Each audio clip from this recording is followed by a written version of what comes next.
Welcome to my blog. तो आप सब कैसे हैं और मेरे ब्लॉग को देखने के लिए थैंक यू। तो अर्ली मॉर्निंग का टाइम है, सुबह के 4:30 बजे हैं। सभी बच्चे रेडी हो गए स्कूल जाने के लिए और उनका ब्रेकफास्ट भी रेडी हो गया।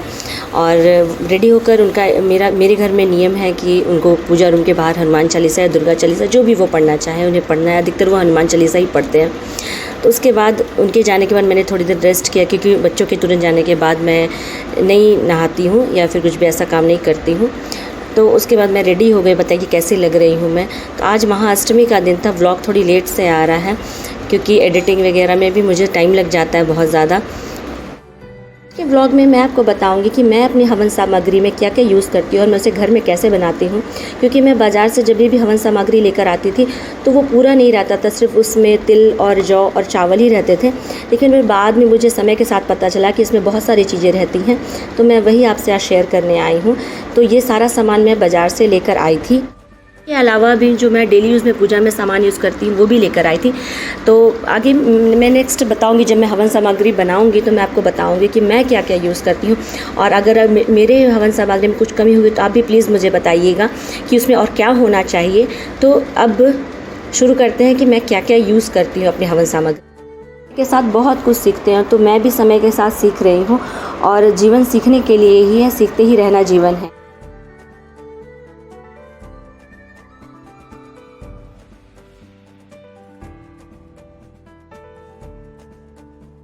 हवन सामग्री में काला तिल, उसमें जौ और थोड़ा कैमरा सेटअप करने में भी थोड़ी दिक्कत आती है तो वो भी मुझे सीखना ही पड़ेगा।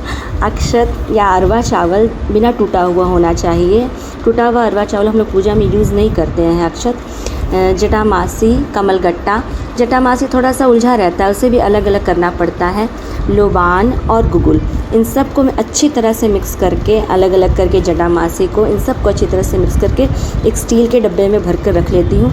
और जब भी पूजा करती हूँ, जब जैसे कोई स्पेशल हो, बृहस्पतिवार जो मैं व्रत रखती हूँ या और किसी दिन जैसे एकादशी हो या कुछ भी अच्छे दिन हो, उनके मैं इनसे हुमाद ज़रूर करती हूँ। और दीपावली के भी हुमाद में हवन में इन्हीं सब चीज़ों का यूज़ करती हूँ। जब दीपावली में हुमाद होता है तो उसके बाद जब भी देवी स्थान गए तो इन्हीं सब का यही मैं लेकर जाती हूँ। और मैं वहाँ पे भी अगर हवन करते हैं या कुछ भी हुमाद करना जाता है देवी स्थान में, वहाँ भी इसी का यूज़ करती हूँ। और वीक में एक दिन आप नियम बना लें, हुमाद या धुनी देने से बहुत अच्छा स्मेल आता है, पॉजिटिविटी तो आती ही आती है। तो बस जो नियम रहता है वो मैंने आपको बता दिया, जो मैं करती हूँ।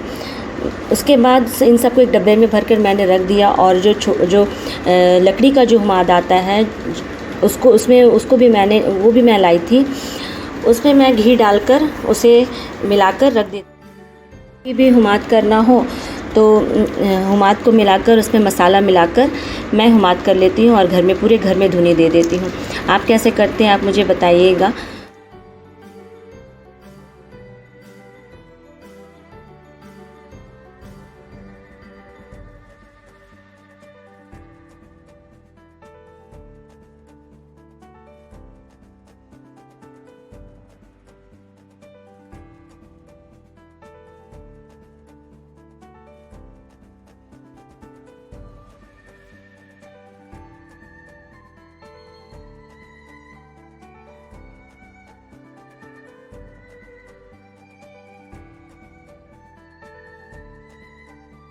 अब मैं माँ के श्रृंगार के लिए भी जो सामान लाई थी वो आपको दिखाती हूँ। और ये श्रृंगार मैं जो अपने घर में चढ़ाती हूँ वो मैं खुद ही रख लेती हूँ माँ के प्रसादी के रूप में।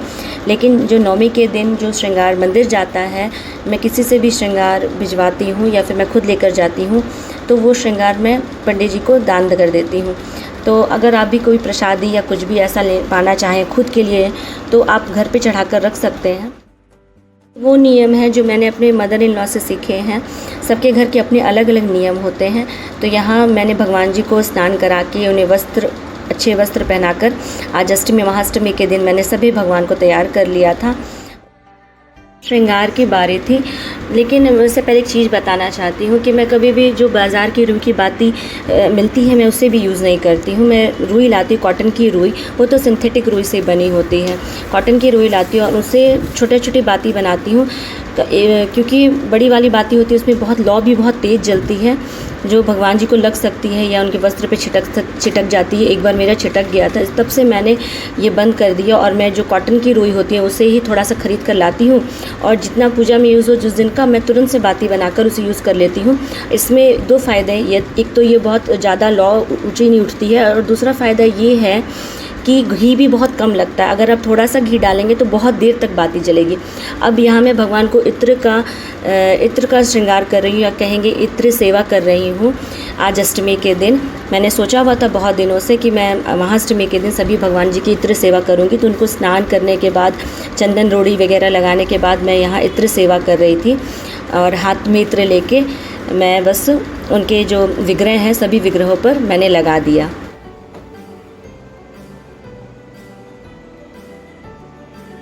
और पास आओ ना, दिखाई दे रहा है एकदम साफ साफ। हाँ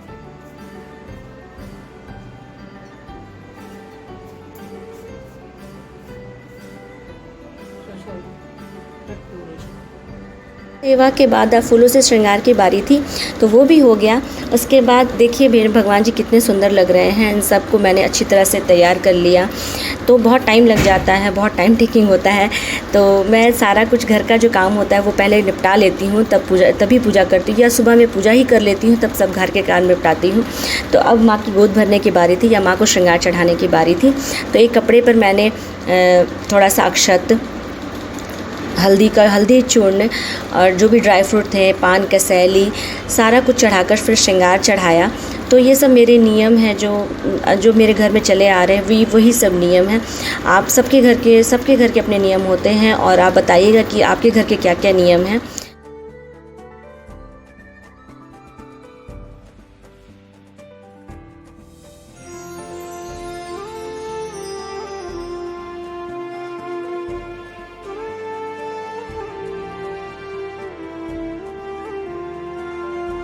तो क्या जो ये पीड़ा का पर्वत रास्ता रोके खड़ा है, तेरी ममता जिसका बल वो कब दुनिया से डरा है,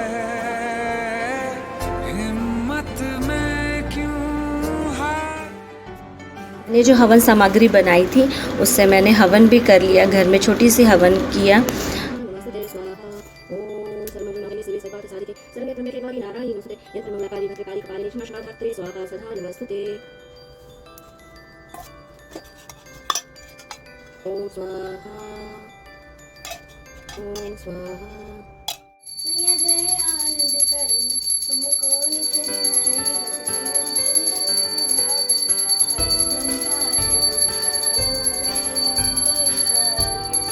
मेरी आज की पूजा संपन्न हो गई और तो मेरे व्लॉग में बने रहने के लिए थैंक यू और आपका दिन भी अच्छा हो और माता रानी का खूब खूब आशीर्वाद।